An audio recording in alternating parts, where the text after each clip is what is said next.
Tucked deep within the English countryside, beyond narrow dirt roads and creeping fog, lies the ruined shell of a church that once served as a sacred place of worship.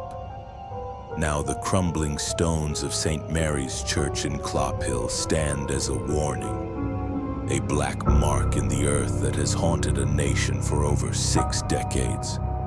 It is said that here, under the blood-red moon of 1963, something unholy was summoned, and it never truly left. At first glance, the old church appears like many others across England, aged, forgotten, slowly reclaimed by nature. But as you walk the overgrown path leading to its shattered nave, an unnatural silence settles around you.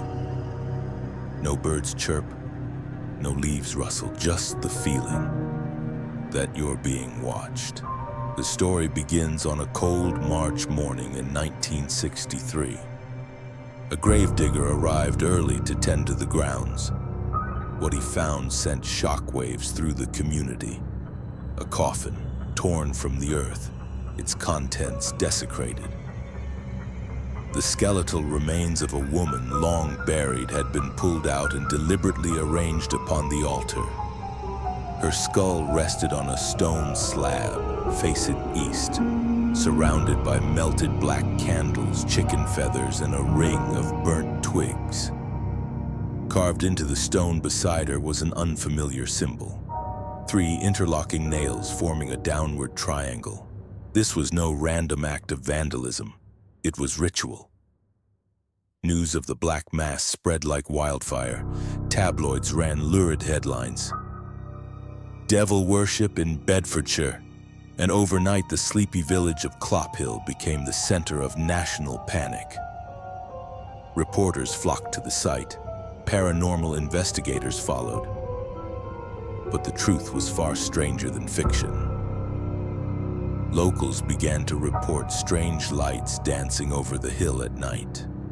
Hooded figures were seen disappearing into the trees. One teenager claimed she saw a woman in white walking between headstones, her feet never touching the ground. In the weeks that followed, the desecrations continued. More graves were opened. Animal remains were found, mutilated, and left in ritualistic patterns. Some villagers whispered that the church was no longer abandoned. It had been claimed. Those who dared trespass after dark spoke of eerie chanting echoing from within the walls. A few came back changed, pale, shaken, unable to speak of what they'd seen. Others didn't return at all. Paranormal investigator George Winters assembled a small team in 1970 to uncover the truth. Equipped with reel-to-reel audio recorders, infrared cameras, and religious symbols for protection, they camped overnight inside the church. For hours, they recorded nothing until 2:13 a.m., when the wind suddenly died and a pressure descended like a weight on their chests. One team member, Michael, vanished from the tent without a sound.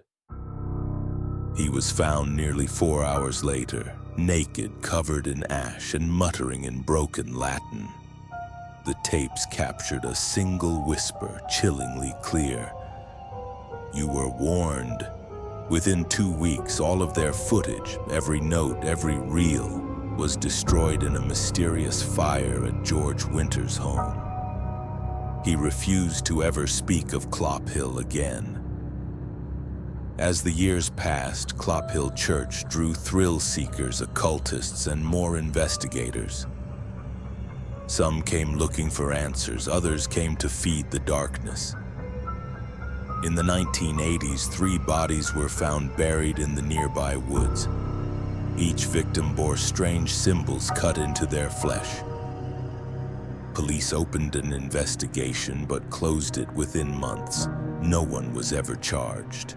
By the 1990s, whispers of an underground cult operating from ClopHill began circulating. Solstice nights saw shadowy gatherings near the ruins. An officer who patrolled the area once reported dozens of torchlights moving in formation across the hill. When backup arrived, the lights had vanished, but the smell of burning hair and sulfur lingered in the air. Even today, ClopHill refuses to be forgotten. Modern ghost hunting teams have tried to document the activity. Some capture strange heat signatures. Others record unexplained voices. One team in 2010 caught a pale face pressed against the broken window of the tower. When enhanced, the image revealed a smile, too wide, too unnatural, stretching across what looked like a skull. Many believe the church is haunted by the souls of those disturbed. Others say something far older was awakened in 1963. Not a ghost, but a presence. A being not of this world. A thing fed by fear, ritual, and belief. Legends also speak of a woman buried far from the others. Marjorie Blackthorne, accused of witchcraft in 1674, whose tombstone splits cleanly down the middle. It's said that if her name is spoken aloud inside the ruins, the air grows still, the candles flicker, and the bells, long removed, begin to ring. We visited ClopHill ourselves. We climbed the hill under a full moon, armed with cameras and courage. Inside the nave, where the altar once stood, we set down a skull, a replica merely for atmosphere. At exactly 3 a.m., a chill spread through the stones. Our recorder picked up static, then a voice. "Do not dig here. Do not wake her." Suddenly, lightning lit up the tower, and for just a second, in that white flash, we saw her. A figure with flowing hair and hollow eyes floating above the altar, screaming silently. We ran. We didn't speak the whole ride home. When we reviewed the footage, the figure was gone. But the scream remained, echoing faintly as if behind the walls. To this day, locals refuse to speak of ClopHill. The church still stands, crumbling and cursed, alone on its hill. And every year on the anniversary of that first Black Mass, someone leaves a candle burning at the entrance. If you ever visit, do not stay past midnight. Do not speak her name. And if you hear the bell ring, run